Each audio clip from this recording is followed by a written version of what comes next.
అందరికీ నమస్కారం. ఆ వీడియోలో ఉన్న ఆ మహిళను నేను రైల్వే కోడూరులో గవర్నమెంట్ జాబ్ చేస్తూ ఉంటాను. గత సంవత్సరంన్నర ముందు జూన్ 14, 2024లో రైల్వే కోడూరు ఎమ్మెల్యే అయిన అర్వా శ్రీధర్ గారికి నేను కంగ్రాచ్యులేషన్స్ చెప్దామని చెప్పేసి ఫేస్బుక్ ద్వారా మెసేజ్ చేయడం జరిగింది. అతను మొదటి రోజు అయినా సరే నాతో 2-3 గంటలు మాట్లాడారు. లాస్ట్లో అతని నెంబర్ నాకు ఇచ్చి నా నెంబర్ అతను తీసుకున్నారు. టెలిగ్రామ్ అనే యాప్లో నాకు మెసేజ్ చేశారు. నా గురించి అంతా తెలుసుకుంటూ వచ్చారు. అంటే నువ్వేం చేస్తూ ఉంటావు, ఎక్కడ ఉంటావు, నీకు పెళ్ళయిందా, నీ భర్త ఏం చేస్తాడు, పిల్లలు ఉన్నారా, ఇదంతా తెలుసుకుంటూ వచ్చారు. నా భర్త నాకు దూరంగా ఉంటున్నాడు అనేసి తెలుసుకున్నారు. నేను నా బాబుతో ఉంటాననేసి నేను చెప్పాను.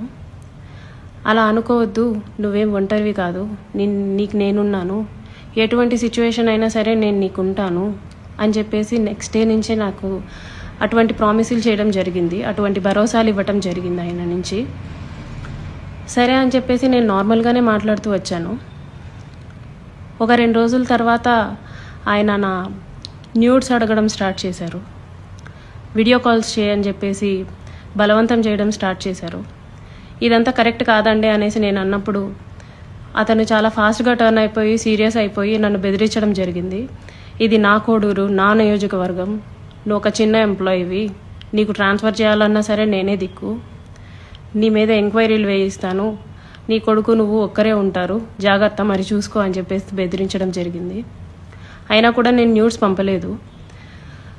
కానీ దాని తర్వాత నుంచి కలుద్దామని చెప్పేసి నన్ను చాలా టార్చర్ చేయడం జరిగింది.